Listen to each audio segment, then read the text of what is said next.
Good evening, ladies and gentlemen, and welcome to the National Press Club of Australia. And tonight, the third and final Leaders' Debate. My name is Sabra Lane. I am the club's president. Would you all please join me in welcoming the Prime Minister, Scott Morrison, and the Opposition Leader, Bill Shorten.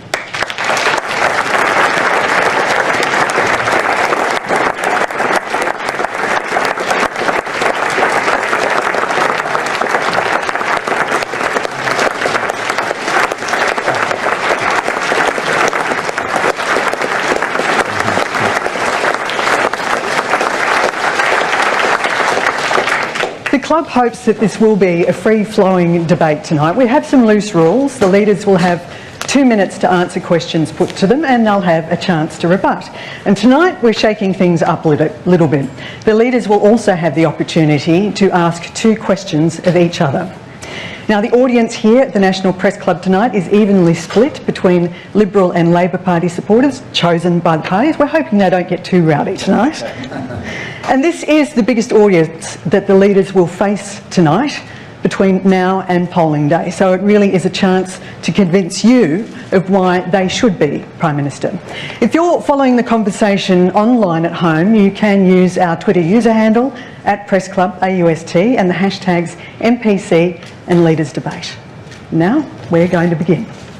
Gentlemen, welcome to the club. Thank you, Sabra.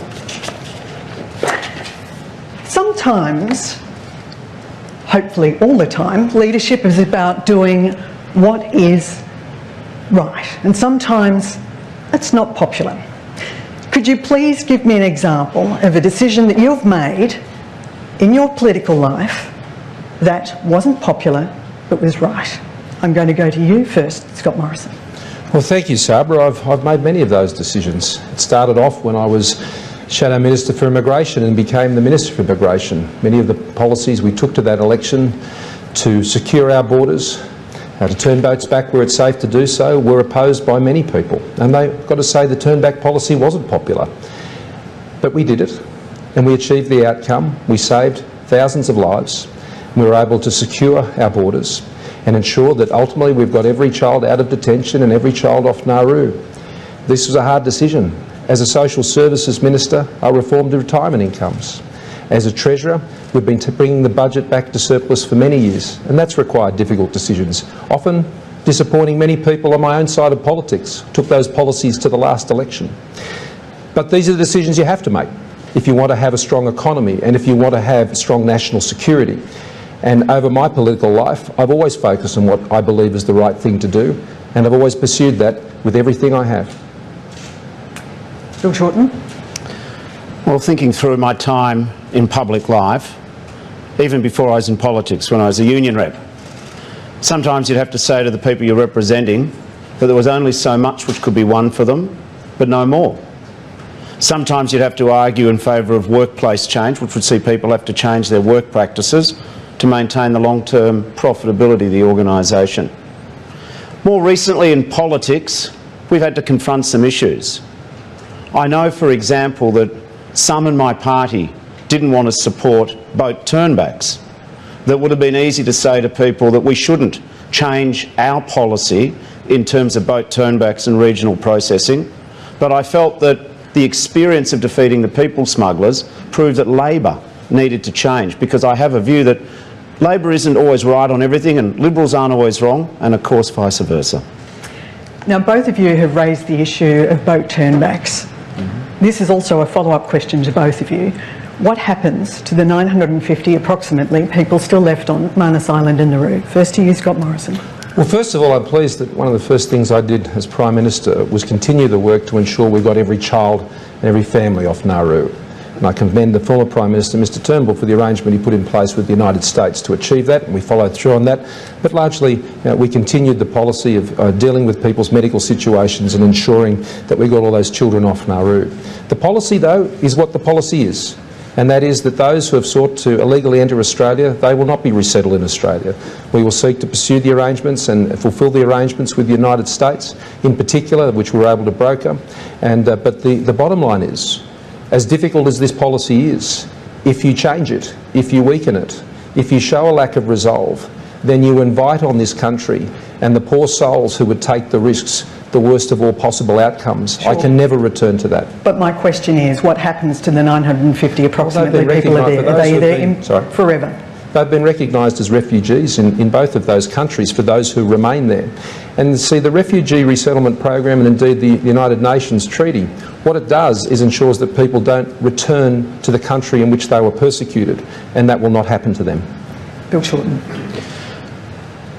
We agree that we want to discourage people coming here by boat. We want to discourage people being exploited by people smugglers and indeed risking their lives, as we've seen with Cost. But in terms of the remaining people on Manus and Nauru, if I was elected your Prime Minister, we would put as much effort as we humanly could to resettle them. I don't accept that the corollary of strong borders is indefinite detention. So I acknowledge the work of Malcolm Turnbull in terms, and all of the department who negotiated with the US in securing that deal, and we would redouble our efforts. We would contemplate using New Zealand as a source to resettle people, and revisiting that offer from Jacinda Ardern. Many Australians are still worried about the issue of stability. Bill Shorten, we've had 6 Prime Ministers over the past decade. What lessons have you learned from that era, including your own role in removing 2 Prime Ministers, the factional divisions and undermining, and are you sorry about it? Well, I think we need one more change of Prime Minister, then we can finish it for a while. But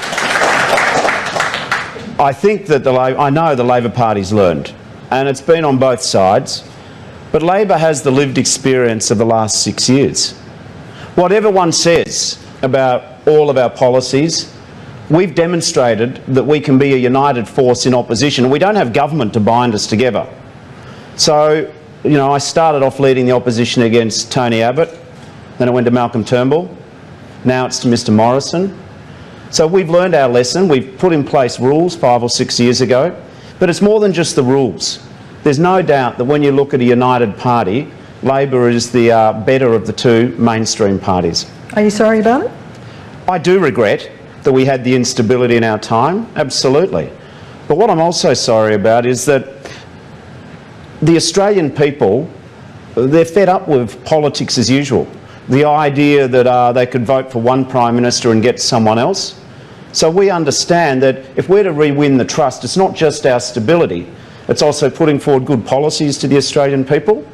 It's also creating greater institutions, more institutions which Australians can trust, such as the National Integrity Commission. You have a chance to rebut this before I'm going to put a question to you, Mr Morrison. Bill and I came into the Parliament in the same year, in 2007.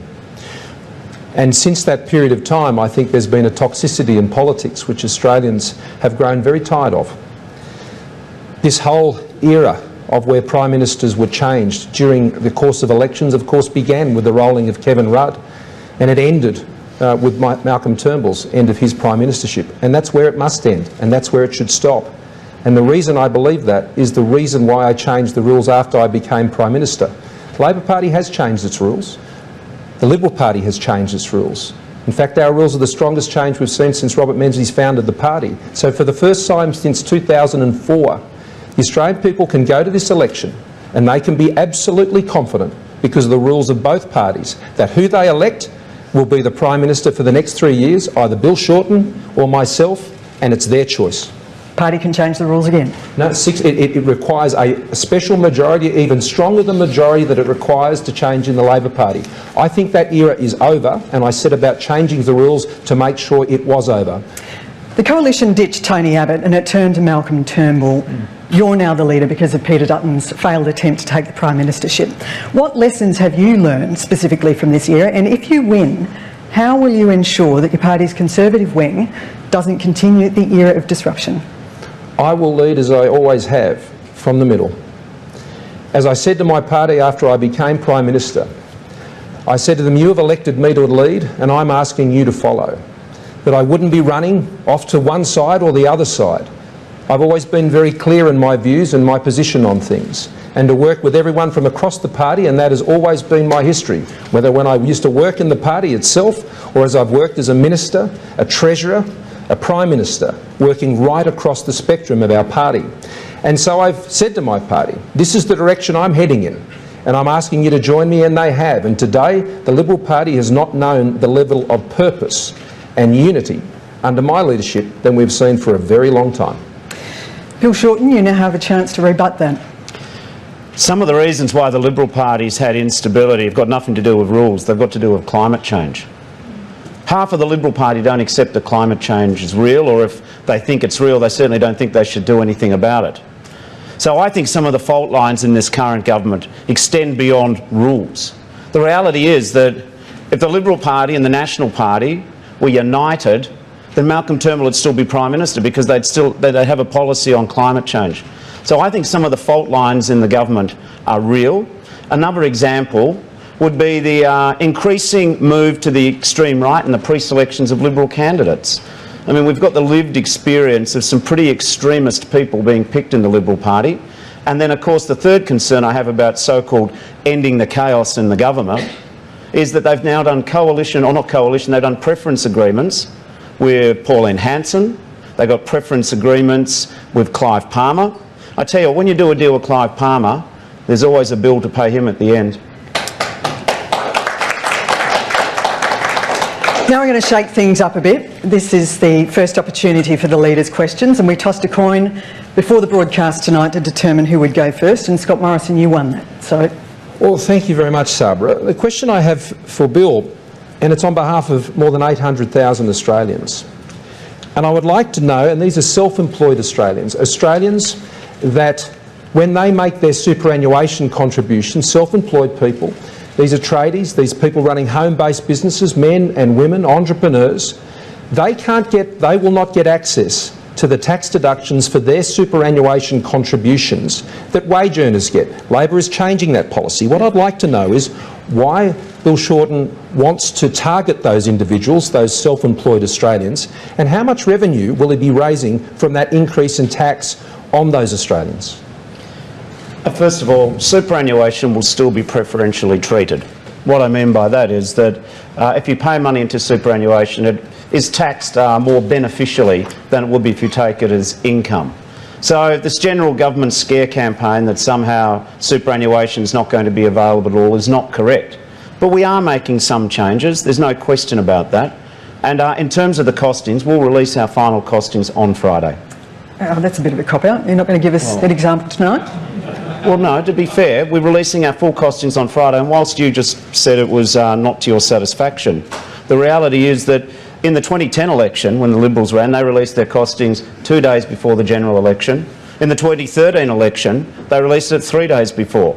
We intend to release our policies, our final costings, 8 days before. But there's no doubt that what we want to do is superannuation will still be preferentially treated, but it won't be quite as generously treated as it was previously. So the costings tomorrow or Friday? Friday. Now, Bill Shorten, your opportunity to ask Scott Morrison a question. Thanks. In my budget reply speech, I announced a plan to help eliminate, to quite a great extent, the cost of cancer treatment. What that included was millions of extra scans funded through Medicare, visits to oncologists, a range of measures which we think will help with the out-of-pocket costs of fighting cancer. Initially, the government, you've ruled that out, that you're not interested in our $2.4 billion cancer plan. I would just like to invite you to, would you agree to implement our cancer plan, which will lower the out-of-pocket costs to practically nil for hundreds of thousands of our fellow Australians? Well, I thank Bill for his question. And our government has listed 130 drugs for cancer patients. Important medicines that become affordable for cancer patients to be able to access those medicines that save their lives, improve their lives and lengthen their lives. Now, the Labor Party have put forward a proposal which is not, frankly, still clear to us, the details of that policy and how it's structured, so we could properly assess it. And if we are elected, I'm happy to assess that in the context of the next budget. But what I would say is this, is Australians know if you're in a public hospital at the moment, all of your cancer treatment is free. And you know that to be the case, and I think that is exactly as it should be. There are out-of-pocket expenses, of course, when it comes to dealing with the challenges of meeting the costs of being sick and having cancer. I'm sorry, and the best way... I'll pick you up. That's not if you're in the hospital. There are plenty of out-of-pocket costs and people can attest to it. If you're receiving public treatment for your cancer, it is fully covered. That is the rules in the state system, and it's funded by the Commonwealth and supported as well. But the point I was going to make is to meet those out-of-pocket expenses for those Australians who are doing it through the private system, other systems, then you need your private health insurance. And your private health insurance is really important. Now, there's only one side of politics in this election that has absolutely ruled out any changes to the private health insurance rebate. Don't have any plans for it, we're not doing it. It will not happen. Never under a coalition government would we attack the private health insurance system, which when Labor was last in power, that's where they went to get the money when they ran out of money. And they used that as a slush fund to try and cover up their wasted expending in so many areas. But I applaud Bill for highlighting the issue of cancer. I do. Before you move on, we will continue to work on that issue as we always have and deliver. Not everyone can afford private health. And that's why you have a private health insurance rebate, and that's why it is targeted to those on lower and middle incomes. And if you take that rug away from people, and if you take away the frank credits for people who are on retirees, and that's what they use the money to pay, which is their private health insurance, I guarantee Australians, your private health insurance rebate will be safe with the Liberals. Thank you.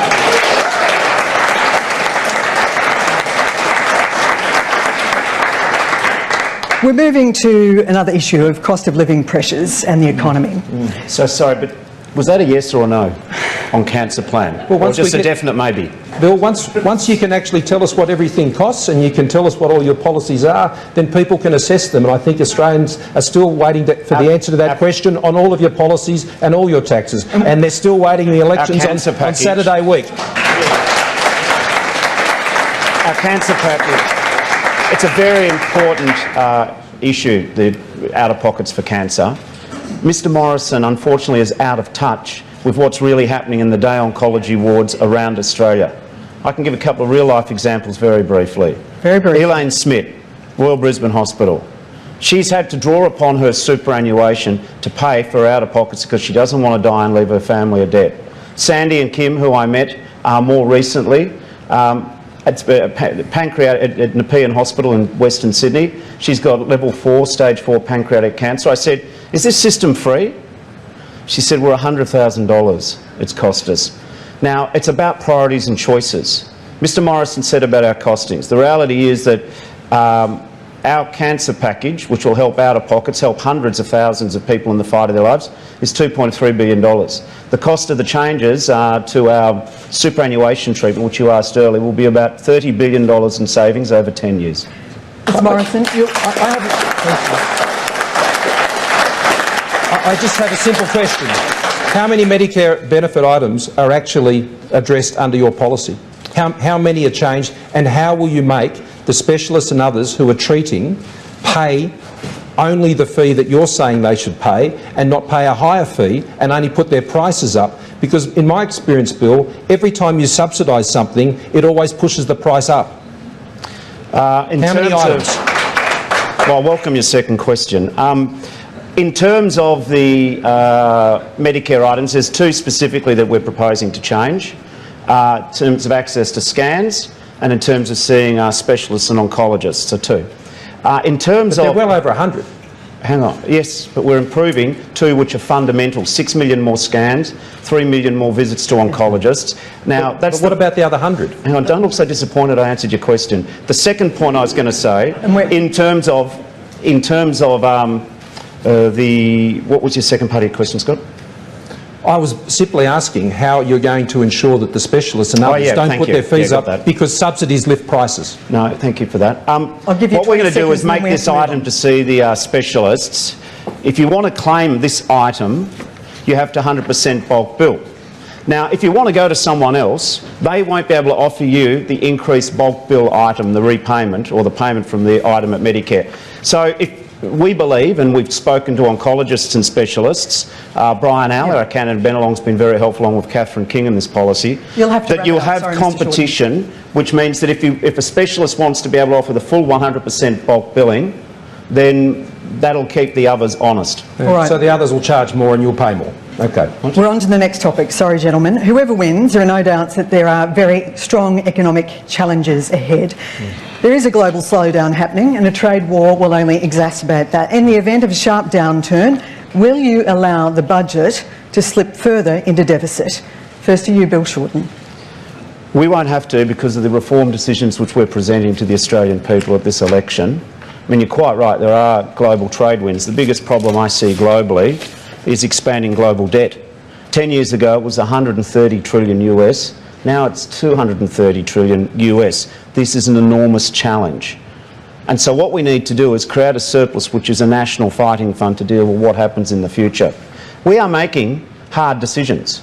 We are saying that we don't want to keep spending taxpayer subsidy on people to make a loss on their investment property, for example. This decision means that we can, and we'll show it on Friday, we can go for better surpluses than the government's proposing because we're willing to actually future-proof our economy. We can also do this because we're making serious reform decisions and still reverse the cuts to schools and hospitals and the investment in people, which is also important to sustaining our economy in the future. Scott Morrison. We are facing some difficult challenges ahead, not just globally. And here in Australia, we face the drought, we face the floods, there's been the fires. And I've been right out across rural and regional Australia, and I know how much pain there is there. And so that starts us in a difficult situation. And with a trade war between China and the United States and all the other uncertainties that are in our region, I believe that what's important for Australians who live in our economy is that we ensure that they have as much resources available to them themselves as possible. And that's why I believe the short answer to your question is yes, we will keep the budget in surplus. And I can tell you why, because we've brought our budget back to surplus. We're the party and the government that has done that. We were the party that did it when we were last in government as well. And that's why I think Australians can trust us to keep it in surplus. It's not in surplus now. I said next year. That's what I said. And we won't know that until... That's what I said. I said we brought the budget back to surplus next year. And well, the last surplus Labor did was in 1989. So if you want to have a competition on that score. But it's not about that competition. It's about how you keep a budget in surplus. And the way you do that is, one, you keep your expenditure under control, and two, you back Australians who go out there and create economic activity. The small and family businesses that are out there who have created, together with the rest of the economy, the record employment growth. 100,000 young people employed in just 1 year, the strongest growth of youth employment in Australia's history. You don't grow your economy by taxing it more. You didn't hear Mr Shorten say tax once. When he talks about changes and hard decisions, that reads $387 billion in higher tax, and that will put a dead weight on the economy, on all Australians, on small and family businesses, which will hold them back at a time when we need them to be as absolutely match fit as possible. Higher taxes will slow the economy down and ensure that Australians are not in the strongest possible position to face the challenges ahead. Mr Shorten, I am going to come back to you. You said that you won't need to allow the budget to slip further into deficit because of the policy changes that you're making. Yeah. So what are the other options that are open to you, given that monetary policy at the moment is at its limits? Invest in infrastructure, build more public transport, work with the states and our big cities. Spend money on important regional roads like the Bruce Highways or the beef roads of Western Queensland. So that's one lever is infrastructure. To spend money on infrastructure, though, you need to get that money from somewhere. Yes, that's true, Sabra. The other proposition, along with infrastructure, which I want to go to, is we'll take real action on climate change. I waited to see if the Prime Minister would say that's going to be a challenge in the future around the world, and it is. It's a very real challenge. And we've got policies to tackle climate change. I don't think you can be a government that's serious about tackling future challenges if you don't have a fair income approach on climate change, which is what we do. The third strategy which we offer, along with infrastructure and having policies on climate change, is investing in people. The best thing this country's got going for us is its people. We intend to invest in 3- and 4-year-old kindergarten because that's what the smartest countries in the world are doing. We intend to invest in our schools, put back the money that they promised and never delivered, and indeed invest in 150,000 extra apprenticeships and university places. Sorry, your time is up. Thank you.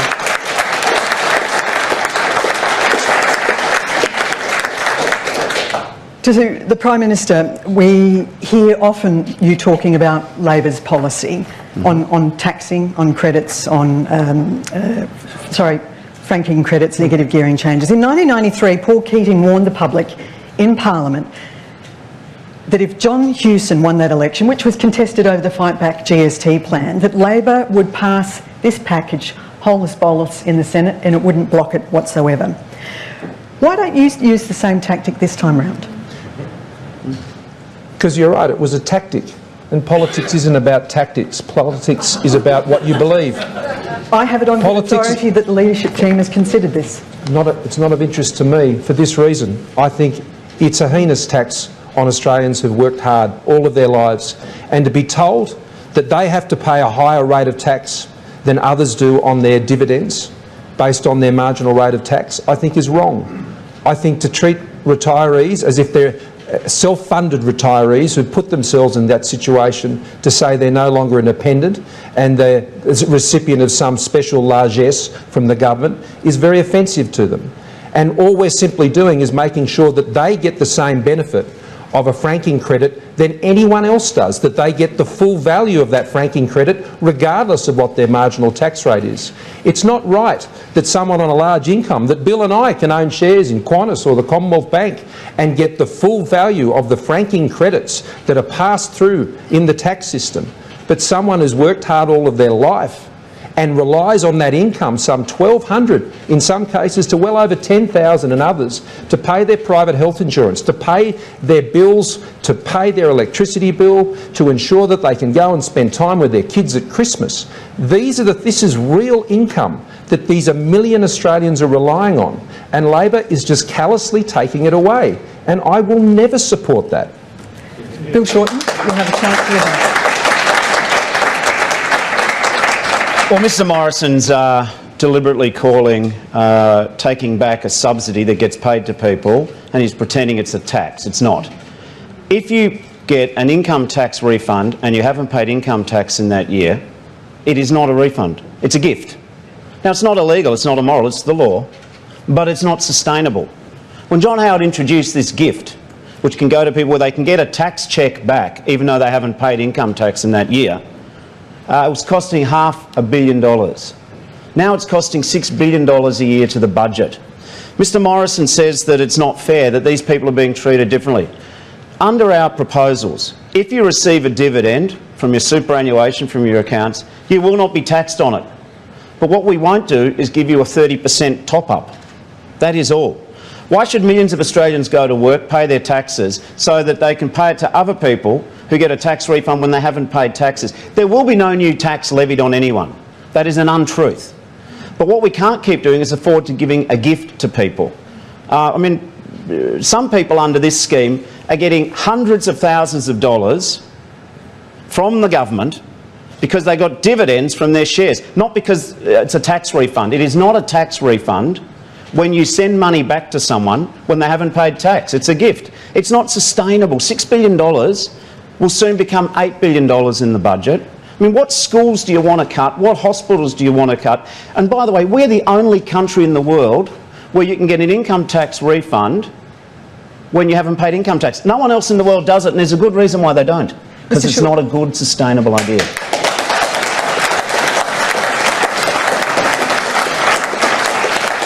Just a quick follow-up question. A lot of people who've built their retirement planning around this policy think that they are being penalised. Why aren't you grandfathering this provision when you're grandfathering the negative gearing changes, for example? It's not sustainable to keep paying people $6 billion a year.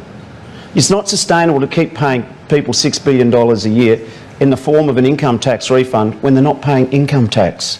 Now, I can understand why some people don't want to lose the money. I get it. But at the end of the day, there's no principle of tax law anywhere since the ancient Romans which says you get a tax refund when you haven't paid income tax. It's a gift, but it ain't a principle of tax law. I'll allow you a short opportunity to rebut. Well, thanks, Sabra. I know Bill had a lot of explaining to do on that one, and that's why I'm sure he took the extra time. But, Sabra, it is part of the tax law. It is a franking credit. There is a value for every franking credit on the tax paid by the company. And the value of that franking credit is passed on to the ultimate shareholder. And that all of those shareholders who invest in Australian businesses, should all get the same value of that same credit. And that's why, under what Mr Shorten is proposing, some people on high incomes will get the full value of that franking credit, and those whose marginal tax rates are lower than 30 cents in the dollar, they will actually lose the benefit of that credit, because the whole purpose is not to tax twice. The company pays the tax, and then that is ultimately taxed in the hands of the shareholder at their marginal rate of tax. That's the tax principle. As a Treasurer, I understand how the tax system works, and Mr Shorten is misrepresenting it. And that means he's saying to Australians who, have, you rightly say, have depended on this for their income, he's changing the rules, and I think they should take Mr Bowen's advice, and if you don't like it, don't vote Labor.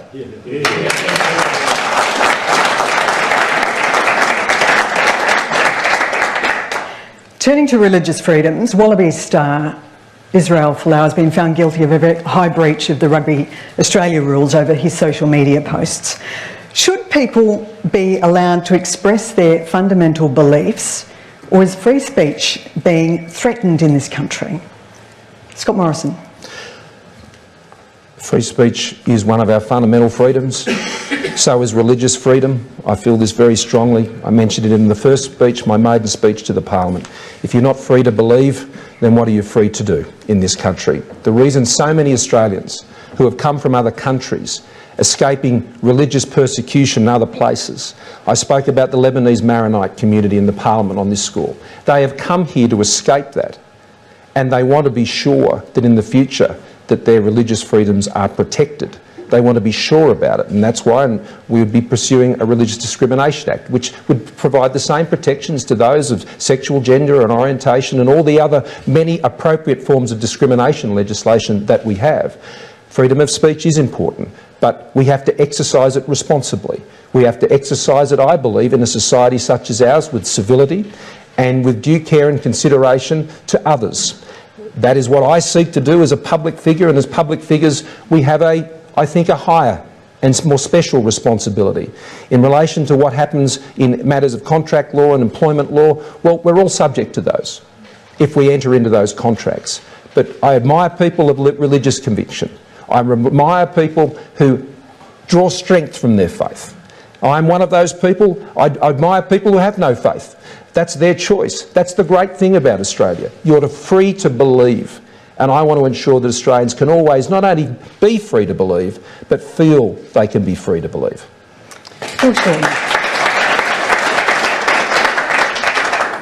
Well, I think this is one of these topics which, thankfully for Australians, the leaders of the two major parties have a closer sense of position than a greater sense of argument. People should be free to practice their religion. I think you go this, and so we've got to work through this. The Australian Law Reform Commission's working out how we work this through, how we work out exemptions in the law which get the balance right between anti-discrimination laws and religious freedom. So we'll work through that. If we're elected, the government will sit down with the churches, we'll sit down with the lawyers, we'll sit down with the Law Reform Commission. We'll just work through that issue as we should. You went to the specific issue of Israel Folau, and you know, Mr Morrison's right, it's a contractual negotiation at one level, but I'm uneasy about where that debate's gone. On one hand, I think Israel Folau is entitled to his views, and he shouldn't suffer an employment penalty for it. So I'm uneasy about that part of it, but I also think that we've got to be mindful about the other side of the equation. People putting out in social media that if you're gay, you're going to go to hell. You know, I get that's what he genuinely believes, but when you're a public figure, you know, that has a negative impact, a hurtful impact on other people. So I understand the matter for Mr Folau is under appeal. You know, let's hope that common sense prevails and they find a happy medium. I don't think it is a simple issue. I don't think it's a clear-cut issue when the edges bump up against each other. I don't think if you're gay, you're going to go to hell. I don't know if hell exists actually, but I don't think if it does, that being gay is what sends you there. So I am uneasy. But on the Folau matter, I think also I'm uneasy if he has genuinely held views and he could suffer some sort of really significant penalty. It's a matter of respecting each other, and I do wish that this is one of the challenges of social media. It can really dumb things down, can't it? It can, and it can make public life really hard living. You both agree with that? I missed the second. That social media can sometimes make public life very hard living. Yes. Yeah, you both know I that. certainly agree with that. You should Yeah. read my Twitter feed. The comments on it, I suspect yours is similar. Well, I don't always read my Twitter feed, actually. I saw a very funny cartoon, I don't know if it's true, a meme of Michelle Obama, Barack Obama's looking at a computer screen and Michelle saying, "Don't read that, just go to bed." And some good advice there, I suspect. All right, turning to climate change, which unfortunately has prompted a lot of fractious debate online. There are many signs that things are changing in our planet. Warmer temperatures, more intense cyclones, dry conditions in the bush. Business, agriculture and science sectors are all urging action. To both of you, your approach in this next Parliament, whoever wins, will they have a mandate to enact their policies? And should the opposition, whoever that be, acknowledge that it's time to end the climate wars? First to you, Bill Shorten. Well, if the government win the election, I think their minimalist approach to climate change means that the argument goes on. Now, the good news is if we win the election, some of our ideas we borrowed from Malcolm Turnbull, so hopefully at least half the Liberal Party could back them in pretty comfortably. But we need to take real action. We need to have ambitious targets. Climate change is a gigantic problem. I listened carefully to Mr Morrison talk about drought and flood and fire and making those very legitimate points. But there's a role that climate change plays in that. So we want to go to 50% renewables by 2030. We want to get to 45% reduction in our emissions. Now, the government says that's too hard or too expensive. I think that the cost of not acting is even more expensive. The more that you delay the solutions, the more expensive the solutions become, and the greater the damage is done in the course of the delay.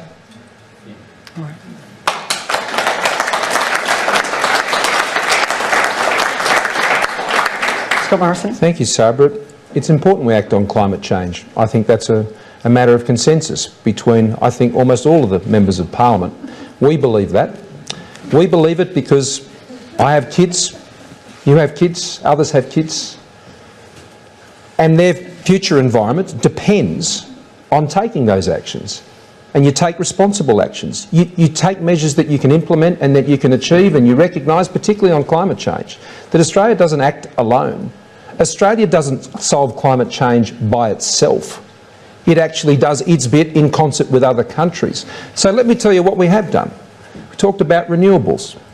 We had $11 billion of investment in renewable energy in 2017. That was the third highest per capita of any country in the world and the seventh absolute. We've got 25 billion, of investment in renewable energy technologies going into Australia between 2018 and 2020. These are record levels of investment in renewable technologies and energy in Australia. Now, on top of that, we've got 2.1 million additional households now with solar panels on their roof. When we came to government, there were 980,000. All of these things in the uptake and adoption and investment in renewables has occurred under the policies that we've pursued as a government over the last 5.5 years. And yes, under the policies we've put in place, we will meet our Kyoto 2020 targets. And we have the policies in place to meet the 2030 targets as well. So the question here at this election is not should we be taking action on climate change. That is agreed. The question here is what is a responsible approach to take? Should we be choosing between our economy, which my kids are interested in as well, by the way, and the environment? And my view is you don't have to pick between those two. You can accommodate both by setting responsible targets that you achieve and continue to take action.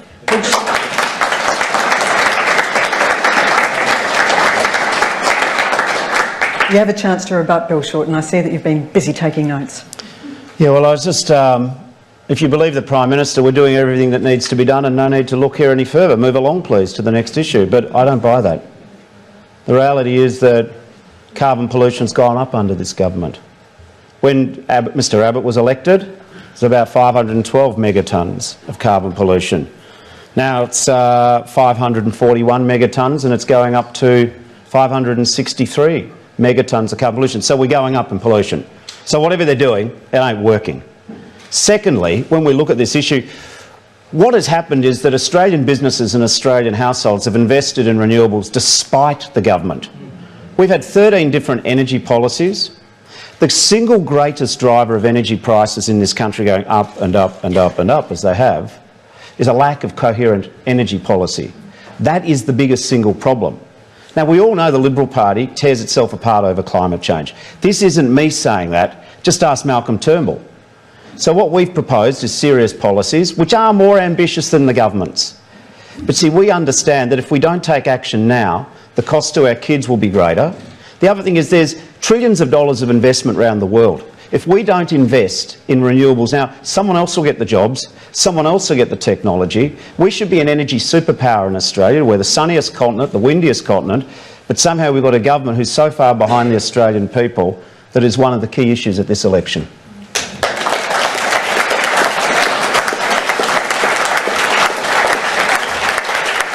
Your chance to rebut that, Scott Morrison, but also a lot of Australians would be mindful that there is still a group of MPs in your party that tore down the NEG, which Malcolm Turnbull negotiated. So they do worry that those forces might resume business as normal if you're re-elected.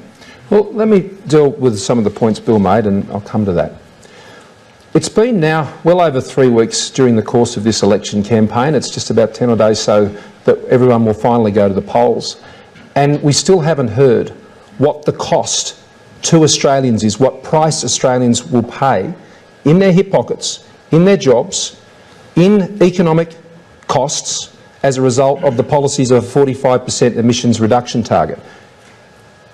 Bill Shorten said it was a dumb question the other day to ask what the cost was. I don't think it is. I think it's a very fair question, and Australians deserve to know what that cost is. I was down at Ross Biddlemore's transport company in Northern Victoria the other day. They are one of the companies that will have to go and pay for foreign carbon credits from overseas. Could cost them as much as $10 million a year. You've got Manildra down on the south coast of New South Wales. They'll have to pay more out of their pockets. That's money that could be in Australia employing and training Australians and can put those companies at competitive disadvantage to their competitors overseas. So I don't want to see Australians disadvantaged. I want to see Australians advantaged, and I think you can do that and take action on climate change as we've demonstrated. Are you still taking notes, Bill Shorten? No, I'm happy to answer that. Actually, something that Scott said that I agree with. I accept the cost question is not a dumb question. I'll rephrase that. I think it's a dishonest question. This argument that somehow the government ministers here can laugh, but your 6 years record is hardly anything to laugh about.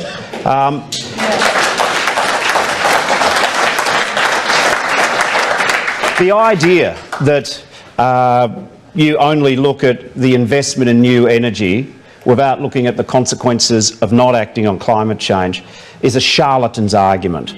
It's a crooked charlatan's argument.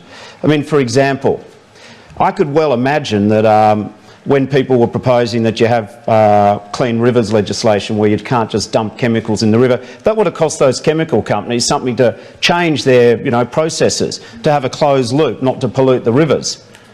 But the cost is not the cost of them upgrading and stopping polluting. The benefit is that our rivers are cleaner.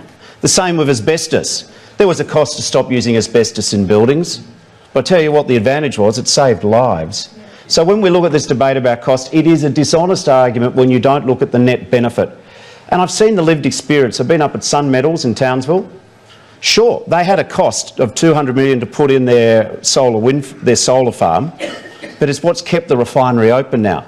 Because renewables are generating power at half the cost of the coal-fired power stations.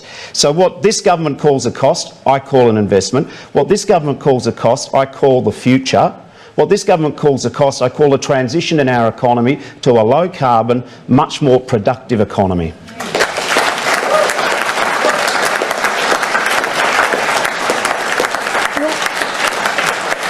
You'll have a short opportunity to rebut that and then we'll have to move on. I'm happy to do that, Yeah. Sabra. The shifty nature of this argument is the assumption that the Leader of the Opposition is making is that there is not action being taken on climate change and that there isn't increased investment in renewables and the very companies he wants to put increased costs on are doing nothing. None of that is true. Action is being taken. Businesses are making investments. They're making themselves more competitive. They just are simply saying, tell us the price, Bill. Tell us the price. It's not a dishonest question. It's a fair question because they'll have to pay it. All right, this is where we shake things up again. Bill Shorten, this is your opportunity to ask a question. Scott Morrison. The cost of childcare under this government's gone up for everyday Australian households. Whilst the government has made some changes, Labor has proposed, because of our reforms, that we're able to provide far better subsidies to households up to $174,000. Specifically, we propose to provide 100% subsidy for households up to whose income is $69,500. Subsidies of households to $100,000 of about 85%, and for household incomes between $100,000 and $174,000, subsidies between 85% and 60%. This means effectively... Is there a question coming? Oh yes. It means that that's a benefit of about $2,000 for households. Why does the government think that Australian families don't deserve this policy? Well, I thank Bill for his question. When I was Social Services Minister, I designed the childcare policy changes. When I came into that portfolio, we know from the previous government the childcare costs had increased by 53%. The funding model that was there to support people get access to childcare, I called the policy Jobs for Families because I understood that getting access to childcare, particularly for those on low to middle incomes, was incredibly important. So we set about designing some changes. Those changes have assisted 1 million families and they're $1,300 better off as a result of the changes that I was able to craft and that we're able to legislate. What's interesting is that Labor Party opposed those changes. They opposed the changes that would achieve that. Now, since we introduced our childcare changes, the cost of childcare has actually fallen by 9%. The changes that I designed and that our government put in place and we passed through the Parliament without the support of the Labor Party have actually brought down childcare costs in the last 12 months since we've had that policy in place. You see, when I see a problem, I like to fix it. I just don't throw lots of money at it. What you do is you design the system so it benefits people and it better targets the resources you have. I think Australians have got to the point, Bill, where they've grown very tired of politicians who come and say, give me all your money and I'll solve all your problems. And I think that's what a lot of this election is about. Asking for $387 billion in higher taxes, thinking just by spending that all again that you can solve all the problems of the world. Australians expect us to do things like we did on childcare. Think it through, come up with a plan, reduce the costs, increase the support for those on low and middle incomes, legislate it, even when the opposition opposes you, and then follow it through. That's my history of dealing with difficult problems.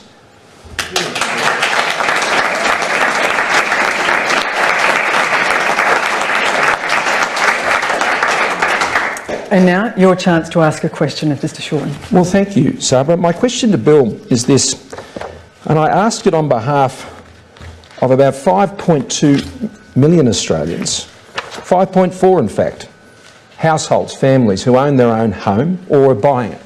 They're paying their mortgage. And the 2.6 million households and families who rent. And the question is about your changes to abolish negative gearing as we know it and to increase the capital gains tax by 50%. And I wonder if you can give, on behalf of a Shorten government, an absolute guarantee that those changes will not lead to a fall in value of their home or increase their rent. Can you give them that absolute guarantee? The Grattan Institute and the New South Wales Treasury, even as late as today, has indicated that our policies and our reforms will not have an impact on housing prices. The New South Wales Treasury said it would be, it'd affect turnover of houses by about 0.3% to 1%. So this is a scare campaign looking for some credibility. We're not making changes to people who've currently invested in negative gearing. But the issue is, can this country keep affording to give taxpayer expenditure to people who invest in existing houses, who buy new existing houses and make a loss? Like, that's a very expensive policy.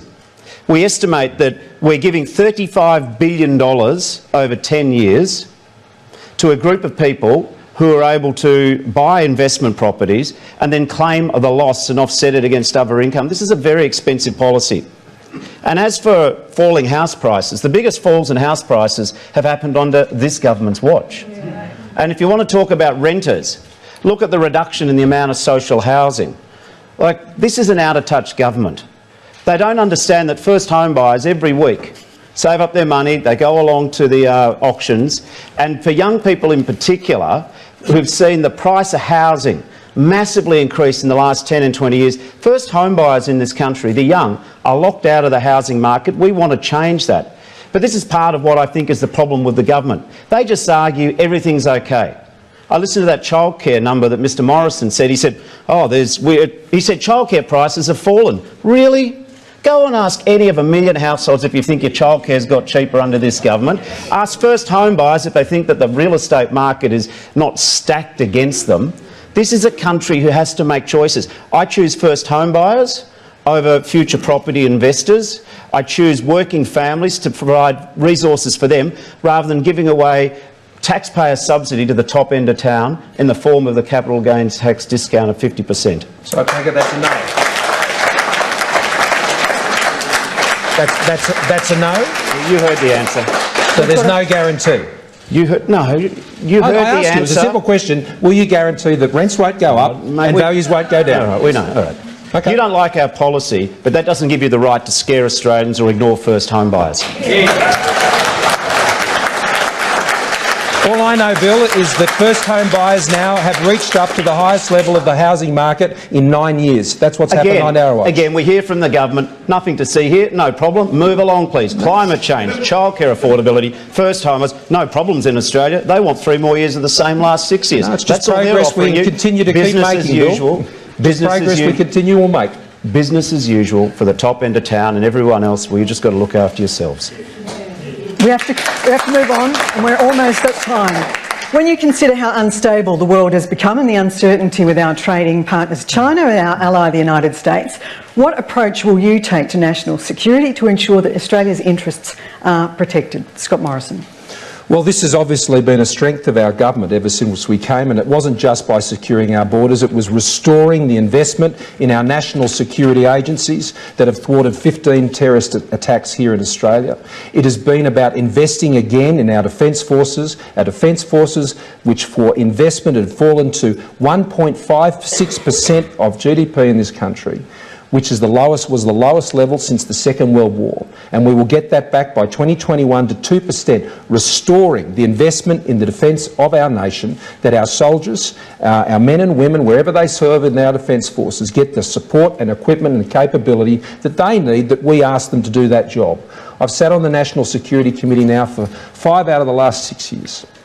And every time I've been part of a decision that has sought to put, and we have 1,600 servicemen and women around the world today, for them to go in harm's way, I'm going to make sure they've got the right equipment and the right tools. You know, we've commissioned over 50 ships to be built since we have been elected. Under the previous government, they didn't commission any, not one. They let our defence spending run down and let down our defence force personnel by raiding their budget to pay for their budget blowouts. See, this is the big problem. This is why this matters to people, because when you can't manage money, not only do they go after yours in higher taxes, but they go and raid important things like the private health insurance rebate, or they go and raid the defence budget and they allow that to run down. They don't list medicines on the pharmaceutical benefit scheme when they run out of money, as their own budget papers showed. When you don't manage money, you can't run the country, and it means you can't defend the country and protect our national interests. We've invested in the agencies, we've backed them in, we've secured Australia's future, and we've secured our borders. And Australians know they can trust us to make the right decisions to keep Australians safe and our borders secure.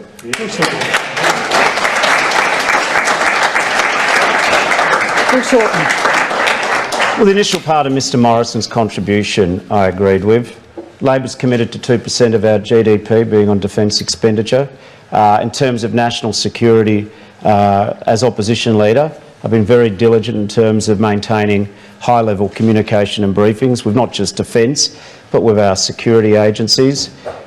Whenever the government's proposed new security laws, we've eventually voted them through. We've had to tidy them up and make them a little more effective, but they've worked. So I've worked with Tony Abbott, I've worked with Malcolm Turnbull, we've worked with the current government too.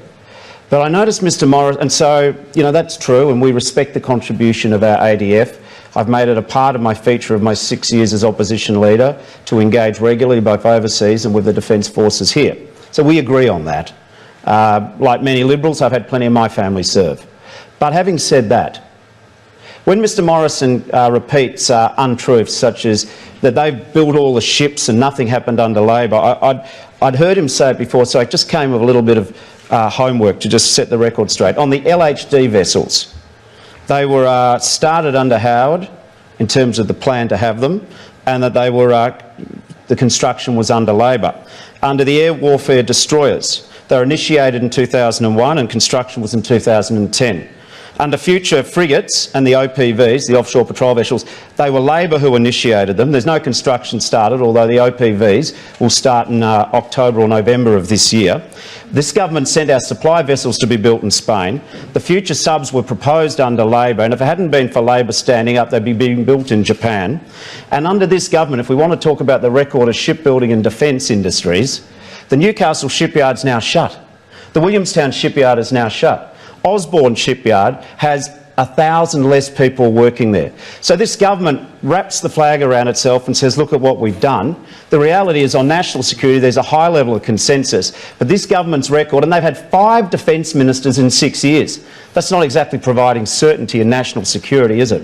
Who's your Home Affairs Minister going to be? We will pick our ministers after the election. Oh, OK. I was just wondering. Sorry. Well, OK. OK. Are you going to keep the same Environment Minister? Yes. Well, where is she? Where is she? I could answer the question, Bill. I could answer the question. Yeah. To be fair, you're going to, if you win, you're going to have more people to promote because so many of your current ministries leaving. No need to get nasty. I'm sorry if you think that. I'm sorry if you think Smile, that so Bill. many It of was a your joke. people. I'm sorry if you think that. I'm sorry if you think that so many of your people leaving is the source of great amusement. I think it's more a judgment on the government. Okay, I'm sorry. I'm going to hold him up there. I'm going to pick him up there. He has just said that Kelly O'Dwyer, who's a dear friend of mine, who decided to retire from Parliament because of her choices about her own family. And I'm not going to stand there and allow that statement to stand when Australians who have served in our Parliament on either side, many who have served on the Labor side, many have served on the Liberal side, when they decide to retire, politics is a tough business. Okay. I mean, today, as you know, our families shouldn't be part of the things that happen in terms of politics and political exchange. And I agree with that. But certainly we shouldn't reflect on members for their decisions to leave the Parliament as the Leader of the Opposition just did. Morrison's point. Just on Mr Morrison's... and then we have to move on. Just on Mr Morrison's, meaningful and appreciated expression of sympathy for today. I appreciate that. But the point that I was making today wasn't about my own mum. It's about thousands of Australian men and women who are denied a fair go by virtue of lack of financial wherewithal or other opportunity. So when I was speaking today, I'm speaking, and that's why I believe in the fair go, and that's why I want to be Prime Minister, because I want a lot of people to get a fair go, not just our immediate families. Now, gentlemen, we are at our last question, and you each have a minute to answer this. You're both the father of young kids. Paint a picture for me. Paint a picture for Australia. What will Australia look like for them in 10 years' time if you are elected Prime Minister come Saturday week? Scott Morrison. Well, for a start, there'll be 2.5 million more Australians employed in this country with jobs. We will have achieved our 2030 emissions reduction target that we've set for ourselves in 2030. We will have ensured that we've maintained and increased funding at record levels for our hospitals and schools and our roads. We would have delivered $100 billion in infrastructure investment, busting congestion in our cities and making our rural and regional roads safer, so Australians can get home sooner and safer, whether it's from being out in town and getting back on the farm, or getting home on Racecourse Road out there in Pakenham in the electorate of Latrobe.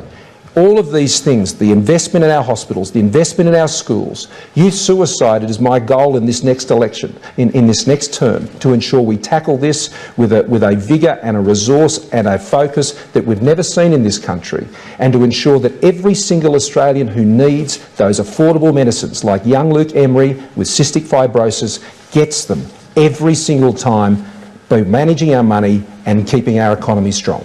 Thank you. Bill Shorten.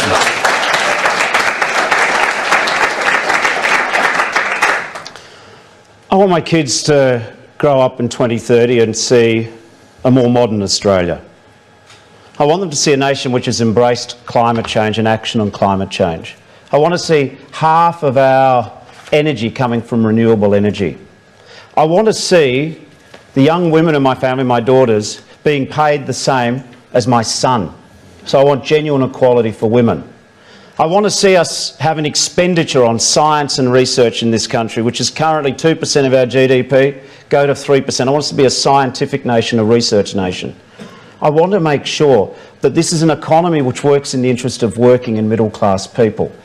I want to see a country where your postcode, your gender, your parents' wealth, the faith you follow, and how many generations you've been in this country are not the predictors of your success. I want us to be a nation which is more equal, and in becoming more equal, what we'll actually deliver is a more prosperous and wealthy nation for my kids and indeed their kids after that.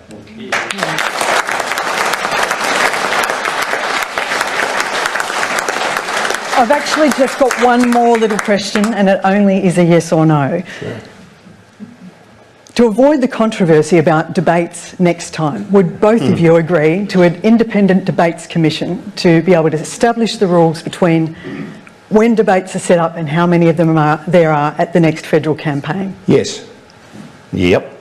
A terrific result. Gentlemen, thank you very much for being part of the National Press Club Leaders Debate tonight. I wish you both good luck. Thank you, Sabra. Thanks for your comments.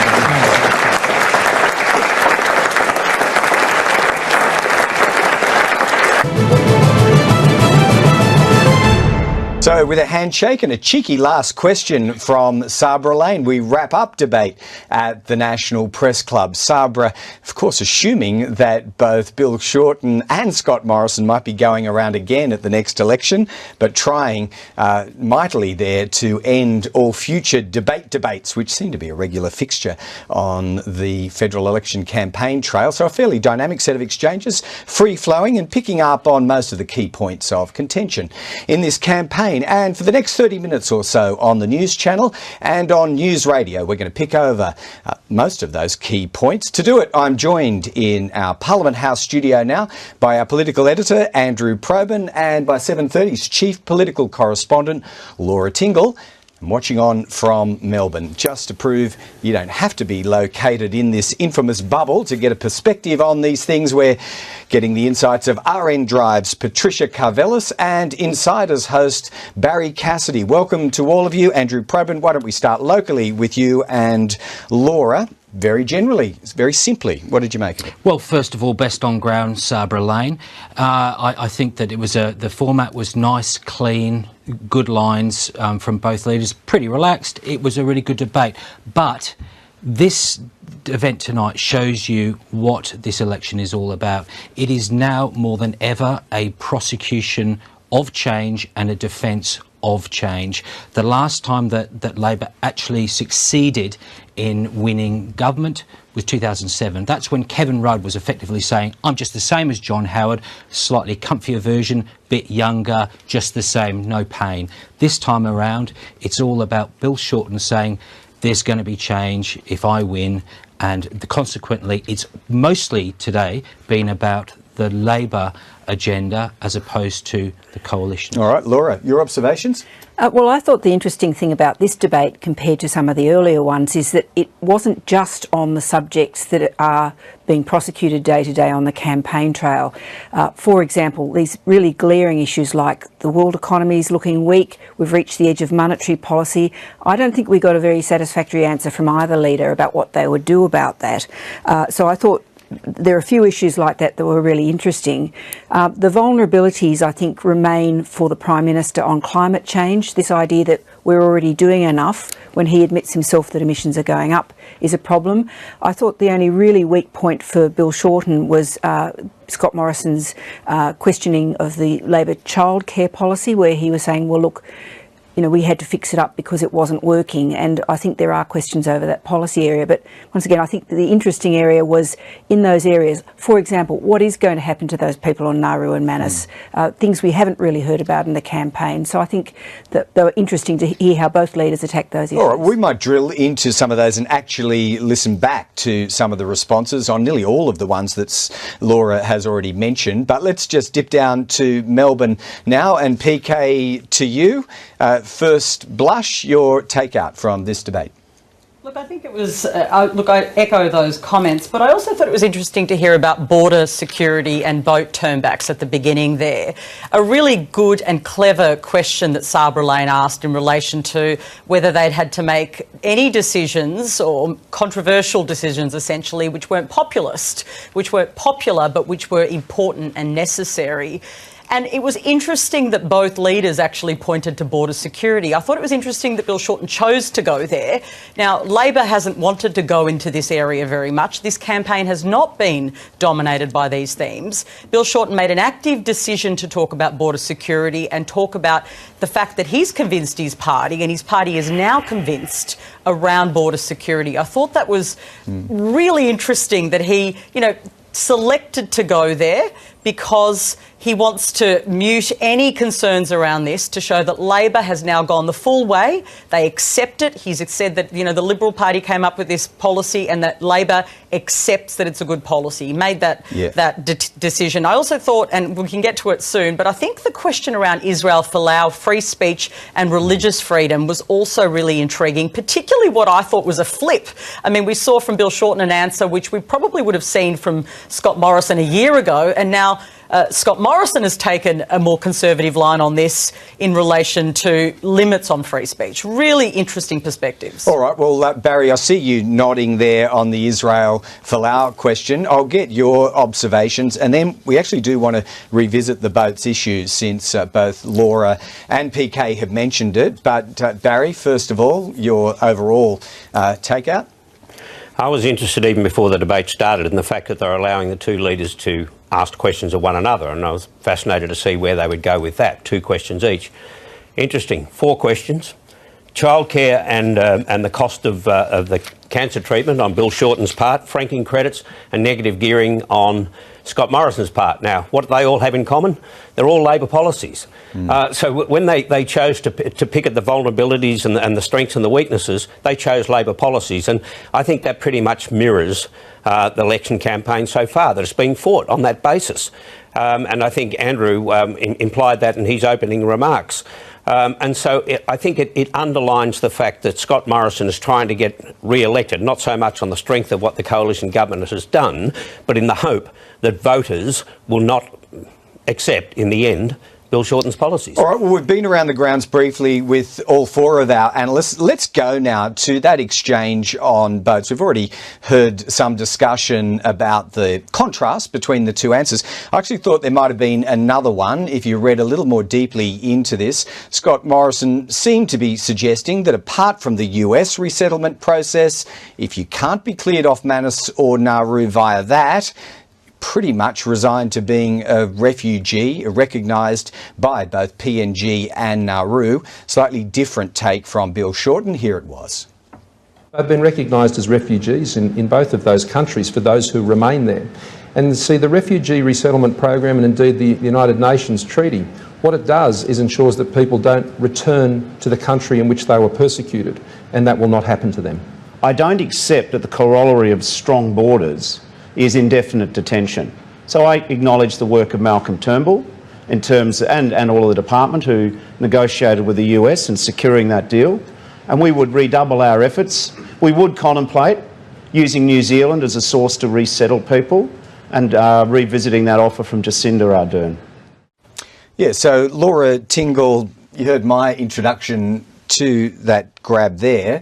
Did you think there's a material difference? Quite clearly, Labor is up for third country resettlement wherever they could find it. New Zealand is one. But Scott Morrison, apart from the US, seeming to suggest that it's PNG or Nauru. That's right. He's saying that there's going to be absolutely no change in this policy, that the people who are stuck there forever. And I think Bill Shorten's made this point before. He's argued on a couple of occasions, certainly in interviews I've done with him, that the problem here is not necessarily the policy, but that it is in the enthusiasm or preparedness of government to look at alternative options. So what he said is, this government has done nothing to try to help people find some third country, and that Labor will go to greater efforts to do that. And he points to the US policy that Malcolm Turnbull prosecuted as an example of the sorts of things you can do. And also, if you do look at the history as a guide, there's no doubt that first world resettlement options are key. There were many resettlement options under the Howard years, Canada being some, the United States, New Zealand principally, but also Scandinavian countries. There's no doubt it is simply untenable for the situation, should the coalition win the election, that they simply let these people rot, and that is the weakness of the current position with the coalition. That's why the resettlement option that was offered by Julia Gillard to Julia Gillard by John Key is the one that many, even in the coalition, suspect that they should take on. All right, shall we go to franking credits? And again, we'll just play you a bit of an exchange there, and then we'll go to Barry and PK, because there was a reference by Sabra to events back in 1993 when Paul Keating put an all or nothing proposition against John Hewson and his GST and fightback proposal at the time. And I think more than anyone here, perhaps Barry will remember that. So Sabra simply posed the question, Scott Morrison, would you be prepared on this matter of franking credits to say, yep, we'll back the whole thing in as a tactic if we should lose this election? Here it was. Because you're right, it was a tactic. And politics isn't about tactics. Politics is about what you believe. I have it on good authority that the leadership team has considered this. It's not of interest to me for this reason. I think it's a heinous tax on Australians who've worked hard all of their lives. And to be told that they have to pay a higher rate of tax than others do on their dividends based on their marginal rate of tax, I think is wrong. I think to treat retirees as if they're self-funded retirees who put themselves in that situation, to say they're no longer independent and they're a recipient of some special largesse from the government, is very offensive to them. Okay, so principle versus pragmatism. But Barry Cassidy, the point about that 1993 tactic, isn't it, that it actually worked? Yeah, and I'm not sure this rejection by political leaders of tactics is all that credible. But look, beyond that, it's Scott Morrison had no choice but to give that response, and I'm sure that will be, if Labor was to win the election, that would be their approach in the Parliament, because they know that the crossbenchers are torn on this as well, and that Labor's got no guarantees that these absolutely essential items will go through. I mean, they're essential because there are $10 or $12 billion in play here, and if they're going to get through their changes to childcare and to the dental care for pensioners, then they rely on this money. And Labor will be hoping to persuade the crossbenchers of that after the election, but the coalition won't make it easy for them. It goes to the mandate argument, doesn't it, Patricia Carvelis? We're already getting it from Bill Shorten in this second to last week of the campaign, trying to pre-position around whoever it is that will hold the balance of power in the Senate on that issue, but others as well in Labor's kit bag. Well, the truth is any government that's elected has to deal with the Senate that they're dealt with. So realistically, Bill Shorten can say what he wants about mandate, but that is the pragmatism and the reality of politics for any political party. Look, you know, in his defence, he makes a good case that for a long time he's put some of these controversial measures out. They're not brand new. It's not like the public hasn't heard about them for a very long time. So I think that is a compelling argument, but you deal with the Senate that you dealt with, and I think, you know, I already got a flavour from that. I spoke to Chris Bowen tonight on RN Drive and I got the sense that, you know, they're practical. They know they have to deal with the Senate. They'll go in and obviously that will be their position. These are our policies, but clearly they will have to negotiate at some point as well. But I do think on the point Barry was making earlier, if I could just go to this, you know, basically that the PM used his questions to ask questions about Labor policy, that the whole debate was about Labor policy. None of the debate was actually about, I thought this was fascinating, none of it was actually about the Coalition's big tax cuts. Now, that is a huge policy that the Coalition announced in the budget, but we didn't really debate it. We didn't hear about, you know, any of that very much. We pretty much just heard about Labor policy. And in fact, when Scott Morrison asked questions of Bill Shorten, he channelled the aggrieved. He channelled the people who were the losers. He channelled the people whose houses might, you know, lose basically their house prices might go down. He channelled the self-funded retirees. So he really wanted to nail Bill Shorten on these issues. Bill Shorten has practiced these lines. He's had 2 other debates with him and he was pretty unflappable, I thought, on those issues because he's been asked so many times. These policies have been out for such a long period of time. They're certainly well drilled. Stay there, panellists. We do have more to come back to in a moment, but because there's no audience vote on this debate tonight, anyone can really claim the victory if they want to. So down at the National Press Club, we're going to get a response from both campaigns. Jane Norman is at the Press Club with Labor's campaign spokesman Jim Chalmers. Jane, to assess whether Jim is going to call this as a slam dunk for Bill Shorten perhaps tonight. That's right, Greg. We're here at the National Press Club, joined by Jim Chalmers. Welcome to the show. So obviously there was no audience vote tonight, no worm count. It was a pretty fair debate though, wasn't it? No knockout punches really landed. Well, I'm not sure about that. I think Bill Shorten won tonight's debate even more comprehensively than he won the first 2. And why? Well, because he showed that he's ready to be the Prime Minister. That's the first reason. But I think the second reason, and probably more important, is the Australian people are crying out for change. And all Scott Morrison promised tonight was more of the same. More of the same denial and division on climate change. More of the same when it comes to tax loopholes for the top end of town, more of the same approach to childcare, which has seen prices go up by 28%. Well, on childcare, Scott Morrison made the point that costs have actually been going down under the Coalition. So it begs the question, why is Labor pouring billions into this industry if costs for people at home are actually going down? Well, because costs of childcare has gone up 28% under the Liberal government, and even in the most recent changes, 1 in 4 families are worse off under Scott Morrison's policy. That's the first point. But you go to any suburb or town in this country and one of the big cost of living pressures is childcare. Bill spent one of his questions asking Morrison why won't he join with us in giving people genuine cost of living relief, and Scott Morrison's answer, same with his answer on cancer, same with his answer on climate change, showed just how out of touch he is with what people want, which is real change, not more of the same. All right, Jim Chalmers, I'm sorry, we'll have to leave it there. Childcare being one of the many policy differences in this election that voters will have to choose between. Thank you. Norman, thanks so much. Yes, this is a cut-down version of what in the US they might call the spin room, when everyone gets to call it for their candidate after a debate. So we will go there again shortly and see what Simon Birmingham of the Liberal Party has to say about Scott Morrison's performance. But back to our panellists, and Andrew Probyn, our political editor. PK was making the point that everyone's very well drilled, Jim Chalmers amongst them, nowhere more so than on the question of climate change. Entirely predictably, it came up again tonight. Did you actually hear anything ringing new or different to your ear? Sadly, my dear man, nothing new.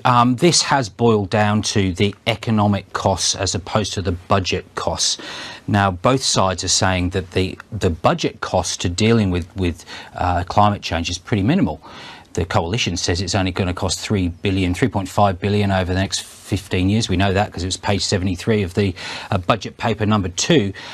The Labor Party is saying they're even cheaper. They're saying it's going to cost 300 to 500, but their weakness is also their strength, and that is they're offering something a bit more ambitious. But being ambitious is going to have a bigger economic cost. There were no knockout punches from Scott Morrison on that issue, but he did put it this way. He did say that we shouldn't choose between the economy and the environment. So he is saying it's one or the other. When of course Bill Shorten is saying we need to be ambitious, and you can't forget about the costs of inaction, which in itself is slightly dishonest, because let's face it, nothing that Labor can offer can actually stop some of those costs that will be associated with climate change. All right, well, hold that thought. We will actually listen to some of that exchange, because Bill Shorten wanted to revisit an answer that he had given on the Q&A program on Monday around climate. I think there was a suggestion there that it's dumb or stupid to try to evaluate the full cost. We'll come to that, but because we're promising a return to our cut-down budget model spin room, let's go back to the National Press Club now. In the interests of balance, we have Henry Bello, ABC reporter, there with Simon Birmingham. Henry? Yeah, look, I'm joined here by the Coalition's campaign spokesman, Senator Simon Birmingham. Senator, you're no stranger to political debates. You were at one earlier today. What was your take on how it went tonight? It was a very strong performance by Scott Morrison tonight in terms of demonstrating his capabilities in keeping the economy strong, in ensuring the safety and security of Australia and the delivery of the essential services that Australians rely upon without the need for reckless additional spending or dangerous higher taxes. And you saw, in contrast from Mr Shorten, a leader who was still unwilling to identify the costs of his policies, the taxes that people will pay, or perhaps most concerningly, the impact of those taxes on ordinary Australians. You mentioned it was a strong performance, but the studio audience at the last 2 debates has found that it wasn't strong enough, that he didn't win. How much pressure was the Prime Minister under tonight to perform? He needed a win. Every day of an election campaign counts, but what counts most are the policy differences between the parties. And at this election we have quite radically different policy proposals. Our side, the Liberal National team, going to this election under Scott Morrison with plans to keep generating jobs, a further 1.25 million jobs in the future. And you heard the Prime Minister speak with conviction about the 100,000 jobs we've generated to date. Got plans to keep funding at record levels, schools and hospitals, but to do it responsibly. That is a big contrast to Labor's plans, which Mr Shorten likes to talk about the spending side of his plans, but he's very evasive when it comes to the taxing side of his plans, despite how vast they are. There was a lot of debate about policy tonight as well, but that's where we'll leave it tonight, and back to you in the studio. Henry Bello there, back at the National Press Club with Simon Birmingham. All of those reporters and many of the front benchers at the Press Club tonight will soon be flying out, probably as early as tomorrow morning, back on the campaign trail. Now, we were flagging discussion, or debate as it was, on climate action just before we went to Henry and Simon Birmingham. Laura Tingle, what was your observation about the way they kicked that around tonight? Well, that was one of the more testy bits of the debate, I thought. We had phrases like dishonest questions, crooked charlatans, the shifty nature of the argument. Now, as Andrew referred to, this is mostly a debate about the economic cost of climate change or not doing anything about it. And I thought it's something that Labor's really struggled to enunciate probably until this last week, this idea that there's a greater cost to not doing anything. And I thought one of his most effective lines tonight was when he compared the idea of not doing anything to saying, well, if you don't clean up the rivers, if you don't clean up asbestos, everybody knows how much it costs to do that, but would you actually want to keep things the way they were? And I thought that was probably one of his best sort of descriptions of what the argument really is about from Labor's perspective. All right, well, before we get Barry's evaluation of that, why don't we actually hear it straight from the horse's mouth? This was at least a part of that exchange that Laura's referring to. I accept the cost question is not a dumb question. I'll rephrase that. I think it's a dishonest question. This argument that somehow the government ministers here can laugh, but your 6 years record is hardly anything to laugh about.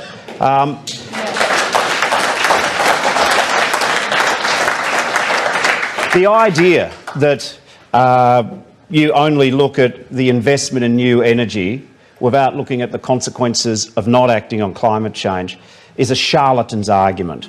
It's a crooked charlatan's argument. The shifty nature of this argument is this, is the assumption that the Leader of the Opposition is making is that there is not action being taken on climate change and that there isn't increased investment in renewables and the very companies he wants to put increased costs on are doing nothing. None of that is true. Action is being taken. So action is being taken, says Scott Morrison. Back to our analysts in Melbourne, Patricia Carvelis and Barry Cassidy. I mean, they're on sure footings here. I mean, this is very well rehearsed, this argument. Barry, did you discern any real shift or change in emphasis there? No, I think we've heard all of this before. Scott Morrison chose not to raise climate change with him and vice versa, so neither of them really chose to go there. Look, in the end, I think Bill Shorten did okay by going back and through history and saying, well, look, if you just focused on the cost of change, there are a lot of things that wouldn't happen. Neither of them, of course, would give the example of the NBN when making that example, but there's one area where perhaps if they'd focused less on the cost and more on the better service and efficiency, then we might be better off. And both sides are unlikely to raise that as an example. All right, well, why don't we break off from debate analysis because we are in the final few minutes of our coverage tonight. PK, can I ask you about another significant event of the day? It was alluded to briefly in the debate, and this was Bill Shorten and the matter of his deceased mother. In the minutes remaining, was this a major moment in campaign 2019? Oh, it absolutely was. So this was a question he answered on Q&A about his mother and the fact that she took a teaching scholarship instead of pursuing her legal career, which was her real desire and dream. It was a story about class. It was a story about women. It was a story about disadvantage and opportunity. Now, this was, of course, exposed on the front page of the Daily Telegraph. Bill Shorten's response to this, I thought, was incredibly powerful. He fought back tears today. The statement he made, I think, was a bit of a game changer for the campaign, and it's for this reason. He weaved together his entire story in terms of his policy platform and the link to his own personal story. But he also was incredibly authentic. Now, often people think he's quite, wooden. He's been, his zingers. We all know about his zingers. He's often criticised for the way that he communicates. And here he was, I think, at his best, articulating why he uses his mother as a story for inspiration, why that links to his mission in public life. And I do think it was a game changer. I know this because people, I've got unsolicited messages about this, emails, messages, people who clearly noticed it today and thought, wow, because he spoke so powerfully about this relationship and this woman, but as I say, weaving it back to his policy agenda and his purpose in public life, explaining why he wants to be Prime Minister. And I've got to say, it's an own goal from the Daily Telegraph if they were trying to criticise him, which clearly they were, because it gave him the opportunity all day to make the case for why he should be Prime Minister. Well, we won't truncate this discussion. I actually want each of our panellists to tell us something of their observations about it. We do have to farewell some viewers in Western Australia shortly. But before we do that, Laura, how much do you think these things are magnified? Because the whole purpose of campaigns is to focus on character of would-be leaders in our nation. Is it not a given that you're going to have episodes like this, but the pressures really create the perfect atmosphere for the sorts of things we saw today? That's right, and I think Barry made the observation a couple of weeks ago that at the early stages of the campaign you could see the dynamics of Bill Shorten being the front runner and sort of being like a bit of a rabbit in the headlights as a result. A bit like Malcolm Turnbull was in 2016. Those sorts of pressures on individuals can't be underestimated. But I think it is a really significant development today because for 6 years, effectively, we've been talking about Bill Shorten being a sort of a drag on the Labor vote. I think that has really changed in the last 12 months. I think he's not seen as such a negative. People are prepared to listen, but he's still not regarded as, people don't really warm to him. I think we did see a real person emerge today, not in any way confected, a sort of very dignified response, and I think that helps change people's perceptions of the potential Prime Minister, and it was backed, as Patricia says, with details of why his policy position is what it is. So it was a very sort of coherent performance. Did it surprise you? I mean, we read the paper. Yeah. We knew people were energised or exercised about this in the Labor Party. It was a long answer. Yeah. Did it surprise you? Well, I've got to say it impressed me by the fact it was so articulate in the circumstances. I mean, you think about what would happen if you saw your own mother treated like that on the front page of the newspaper. I don't know that I'd actually hold it together really well. And not only did he basically hold it together, although he was obviously struggling, but he did make this very articulate pitch about public life, which I thought was a very impressive one. All right, well, let's continue this discussion, but just before we get there, it is necessary at this point in the evening on the East Coast to farewell viewers in Western Australia. We're going to say goodbye and continue coverage on the News Channel. Yes, by going to Barry Cassidy now, you consumed that media conference with Bill Shorten, Barry, as did the rest of us today. I think there seems to be a consensus here that it is a major moment in the campaign. Look, it was a nasty story designed to hurt Bill Shorten, and it backfired. It gave him the best moment of the campaign so far. You know, my advice would be to the Telegraph or anybody else who wants to have a go at Bill Shorten, don't do it through his mother who died 5 years ago. It just doesn't work. Might give them a headline, though, for Monday morning. It's the Telegraph what won it if Bill Shorten ends up winning on such matters. But it was not the headline they want. It was a shoddy bit of journalism, and it was nasty.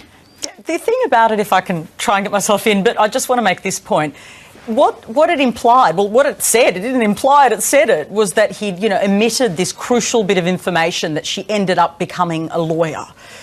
Actually, he's been on the public record about the fact that she achieved this many times before, and I think that's why it was such a breathtaking story. Anyone who's watched politics closely thought, hang on a minute, he hasn't tried to be sneaky about this fact. I know this fact. This is on the public record.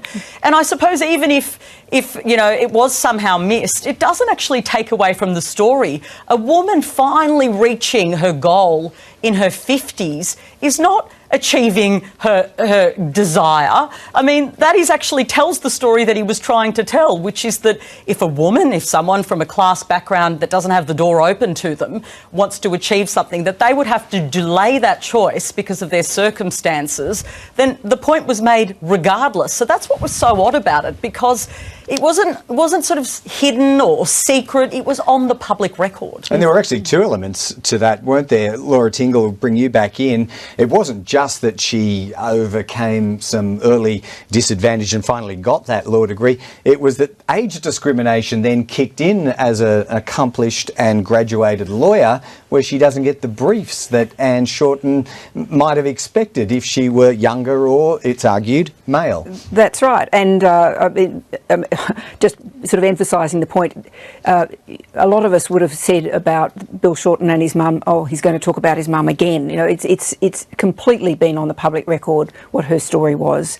So it did make the story bizarre. But yes, exactly. And I thought that was one of the really interesting things that Bill Shorten was saying today, that he was saying she finally gets there. She wins the university medal or prize, tops a year, while her sons are in first year doing the same sort of degree, gets in, finally becomes a barrister, but has to finally acknowledge that the boys' club is against her, that despite everything, she's not going to be able to achieve what she wants to achieve. She might technically be a barrister, but she's never going to make this her line of work because the odds are just stacked against her. Yep, it was quite a story, a 10-minute answer, in fact. Let's wrap up about now. And Barry Cassidy, just finally to you. We've had these three debates. I think in-house audiences gave the first two to Bill Shorten, however narrowly. Do they swing votes, do you think, in aggregate, all three of them, any of them? They matter. Tonight, Jim Chalmers gave it to Bill Shorten and Simon Birmingham gave it to Scott Morrison, so let's call tonight's a draw, right, for the sake of the argument.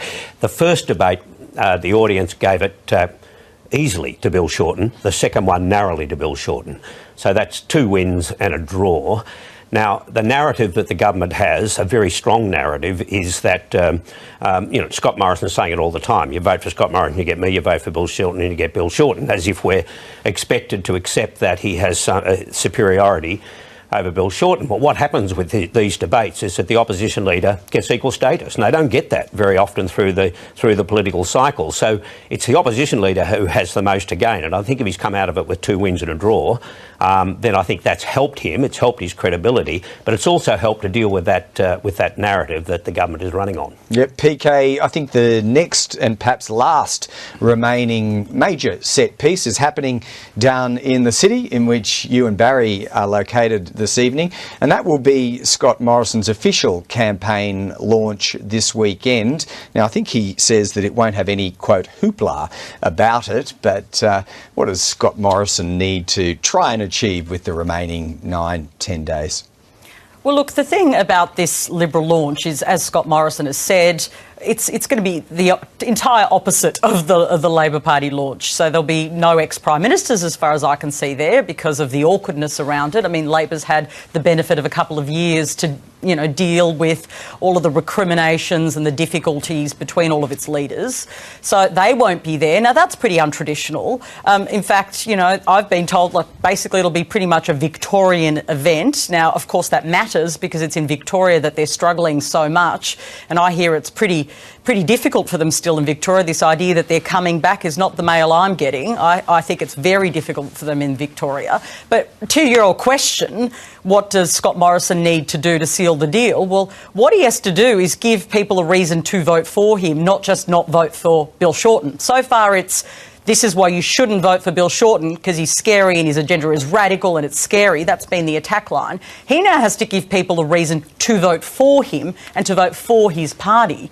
I don't think he's done that yet. So far it's been why people shouldn't vote for Bill Shorten, but not why people should vote for the Liberal National Party. He needs to seal that deal, and so far there's only one big policy out there. It's been a very small target election campaign, and I think that's been one of its weaknesses. I don't feel like the coalition has articulated a case for what they will do for 3 years. How will they be busy in the parliament for 3 years? After they finish legislating tax cuts, what will they do for the 2.5 years? I don't feel like he's answered that question, and I think in the remaining days we need to hear more about their broader agenda. Right, but Andrew Probyn, I think you've said several times in the course of the campaign, picking up on PK's point, this seems to be a deliberate decision to rigidly stick to the 2 points. Don't trust Bill Shorten, get higher taxes, tax cuts from us in the future. I mean, you can't reasonably expect them to radically alter that argument in the days remaining, would you? No, nor has the coalition got much money to offer anything new. You've really got a combination of things. You've got a referendum on the past when it comes to what Bill Shorten's attitude is towards the coalition. There's not much, it's not really a referendum on the future under coalition, because it is threadbare. It is threadbare. There's a tax agenda and not much else. The coalition has to make it a referendum on risk. And so it's all going to be about Bill Shorten from here on. Now, they haven't nailed him at any point. He had a stuff up with his superannuation. Again, that was just he fluffed it, but he fluffed it because he was anxious. Now he has to embrace the notion of change and make sure that voters embrace the notion of change, because change is what it's all about. This is now a referendum on change. It is not a 2007 situation where Kevin Rudd is trying to convince everyone that he's just John Howard, a younger version. This guy, Bill Shorten, is saying, I'm nothing like them. I'm offering you something completely different and something better. And Laura Tingle, if that is to be the proposition that Scott Morrison zeroes in on, risk of change in the last few days, what does that look like? Does it mean dialing up the negative further, being more aggressive? What does that look like? Well, he doesn't have much choice. He really can't suddenly go positive. So you think it's got to be more negative, but as Andrew says, he hasn't been able to nail Bill Shorten yet. And some people won't like the proposals that Bill Shorten's putting up, but I think the value of these debates each time, and we discussed this after the first debate, was that they give Bill Shorten a longer opportunity to explain what those policy options are and to say, look, I know some of you won't like them, but this is why we're doing them. That's a very powerful platform for him to explain complicated policy change. I don't see what Scott Morrison can do, and I think also the experience of the Daily Telegraph story today would also, I think, be worrying for the coalition, because it shows that there is a limit to how far you can go in personal attacks on an opposition leader without actually having it backfire on you. Let's see what enduring effect that does have. But we've given you some fairly comprehensive analysis from some of the best names in the business here. So we might wrap up our coverage this evening by thanking in Melbourne Insiders host Barry Cassidy and host of RN Drive and Afternoon Briefing, amongst others, Patricia Carvelis. Big days. The thing about campaigns, I'm sure you both agree, is you can work till 9:10 tonight, but there's plenty more to get on and cover tomorrow. So we'll thank you and farewell, both of you there in Melbourne. Thank you. And then in our own studio, our political editor, Andrew Probyn, and 7:30's chief political correspondent, Laura Tingle, with some acute observations about that, the way it went tonight, but also the campaign day that was today. So just before we wrap up, a simple mention that if you want to participate in our Vote Compass survey, you can head to abc.net.au/Australia Votes and follow the links there to Vote Compass. So that is it from our team here tonight on a debate that's brought Australia's 30th Prime Minister together with the man who wants to be the 31st. Only one of them will succeed, of course, on the 18th of May. But between tonight and that Saturday, they'll take to the road again to try to persuade the remaining voters who haven't made up their mind or who haven't already voted. And we think that number has already climbed well above the 1 million mark. Some predictions it'll hit record levels. So more coverage on the News Channel and on News Radio in just a moment. But it's good night from us in Parliament House as we hand over now to Jeremy Fernandez and to Karina Carvalho in Sydney.